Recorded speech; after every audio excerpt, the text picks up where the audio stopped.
Assalamualaikum warahmatullahi wabarakatuh.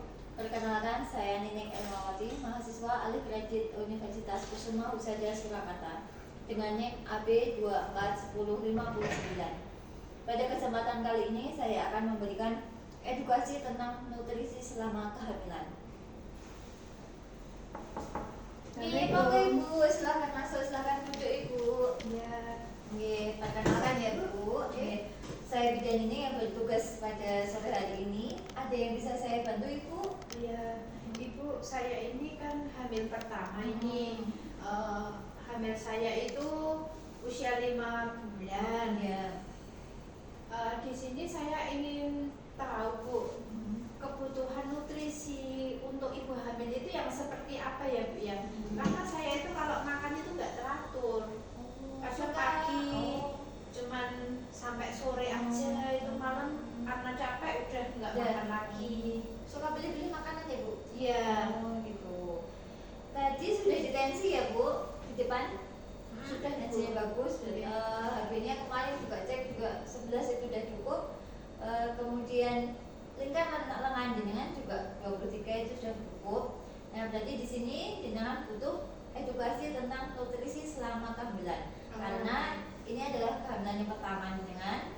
Kemudian jenengan juga kalau makan kurang teratur dan tergantung selera ya. Jadi, nanti saya akan menjelaskan tentang nutrisi selama kehamilan. Itu kurang lebih 10 menit ya Bu ya. Oh iya. Bisa? Nggak apa-apa? Ya. Ya, kalau untuk kebutuhan nutrisi selama kehamilan itu memang ada tambahan ya Bu ya. Jadi sebelum hamil sampai sekarang hamil itu tambahannya sekitar 300 kalori per hari. Jadi naik sekitar 15%. Jadi sebelum hamil. Karena kebutuhannya untuk jenengan sama dengan bayi, bukan untuk jenengan saja. Kemudian Ibu apakah sudah pernah mendapatkan informasi tentang nutrisi selama kehamilan? Belum Bu. Belum. Kalau makan cuma sering-sering gitu aja. Yang dimaksud sering itu yang seperti apa? Ya, nanti saya akan jelaskan semuanya gitu ya, sampai Ibu nanti bisa memahaminya dan melaksanakan.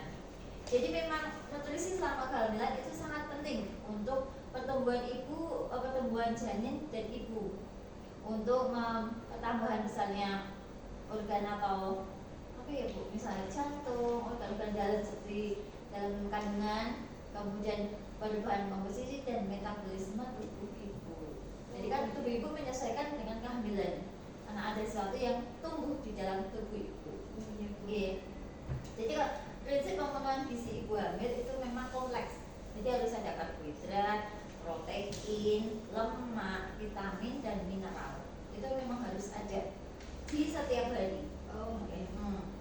Kemudian cakupannya kan tadi sudah saya bilang memang naik 300 kalori per hari. Jadi sebelum hamil, terutama pada trimester 2 dan 3. Kalau saya itu termasuk trimester berapa ya? Ya kalau ibu kan sudah menginjak hamil 5 bulan jalan 6 ya. Itu berarti trimester 2. Trimester 2. Jadi tetap ada tambah ya. Tambah ekstra itu ya.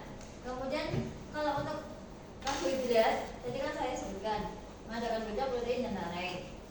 Kalau karbohidrat itu untuk masaknya sumber energi, bisa gandum, singkong, kentang, ubi jalan, jagung, sagu.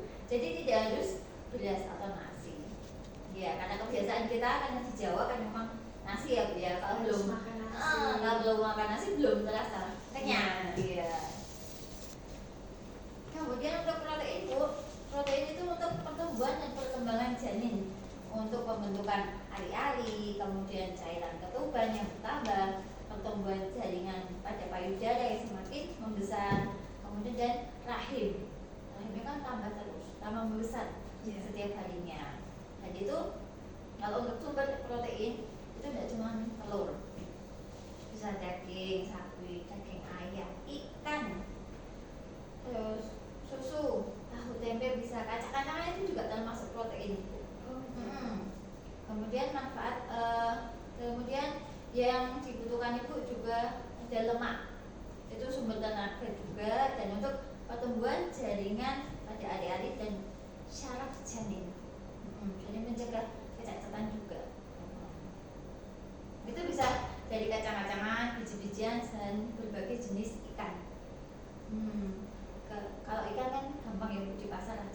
Iya. Murah juga ada yang bandeng gitu. Kemudian untuk vitamin itu mineral bisa dari vitamin A, B, C, D. Kemudian ada juga kalau mineral harus ada fosfornya, tablet Fe yang biasa ibu minum setiap hari, kemudian kalsium, zinc dan asam folat. Asam folat juga dikasih ya bu ya? Iya, sudah pernah bu. Udah, oke. Kemudian untuk kebutuhan cairan karena ibu hamil itu meningkat juga. Kalau biasanya cuma 2 liter per hari, ini bisa sampai 2,5 sampai 3 liter per hari. Jadi sekitar 14 gelas setiap harinya. Bagusnya air putih ya bu ya, jangan teh. Oh iya bu. Iya. Tapi minum teh juga boleh. Sementara kalau selama hamil itu dihindari dulu aja. Nanti kenapa teh itu bisa menyebabkan habisnya turun. Dan itu memperlambat penyerapan nutrisi. Jadi kalau ibu sampai kekurangan nutrisi itu bisa bayinya lahir prematur, lahirnya meninggal, kemudian keguguran juga bisa, kecacatan, kemudian bayinya sudah waktunya lahir tapi beratnya kecil. Banyak sekali. Kemudian kalau nutrisi pada permasalahan yang mungkin muncul kalau kekurangan nutrisi pada ibu juga HB-nya turun, HB-nya rendah gitu, penurunan daya tahan tubuh ibu gampang sakit, gampang kecapean seperti itu. Kemudian perdarahan selama kehamilan itu juga bisa, dan persalinan. Jadi banyak sekali kalau nutrisinya kurang, akibatnya juga banyak. Jadi harus benar-benar dicukupi. Kemudian ibu sudah punya buku ya? Sudah. Bisa dibaca ya bu ya. Di sini ada menu untuk ibu hamil. Kalorinya berapa?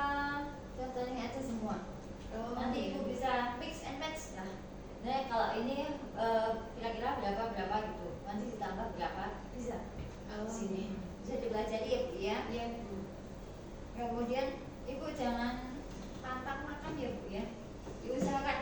Pokoknya bikinnya adalah ini untuk pertumbuhan bayi. Jadi jenengan harus semangat, makannya juga harus bagus ya. Tidak cuma tahu tapi ada yang pengen jenengan makan saja. Oh iya. Contoh menunya juga sudah bisa di sini ya bu ya. Kemudian yang saya jelaskan, apakah ibu sudah paham bu? Iya, paham bu. Ada yang bisa ditanyakan? Enggak ada. ada. Coba misal saya tanya bu, nutrisi pada kehamilan, selama kehamilan itu butuhnya apa saja bu? Ada karbohidrat, ada protein, ada cairan, mineral, lemak. Oh ya, ibu berarti sudah paham ya bu ya. Iya. Dan itu harus benar-benar dijaga dan harus jaga asupannya. Oke. Terima kasih atas perhatiannya ya bu ya, atas waktunya. Mohon maaf atas segala kesalahannya. Terima kasih ya bu informasinya. Saya pamit dulu. Terima kasih bu. Demikian tadi edukasi tentang nutrisi selama kehamilan. Setelah ini saya akan mendokumentasikan. Kurang lebihnya saya mohon maaf. Wassalamualaikum warahmatullahi wabarakatuh.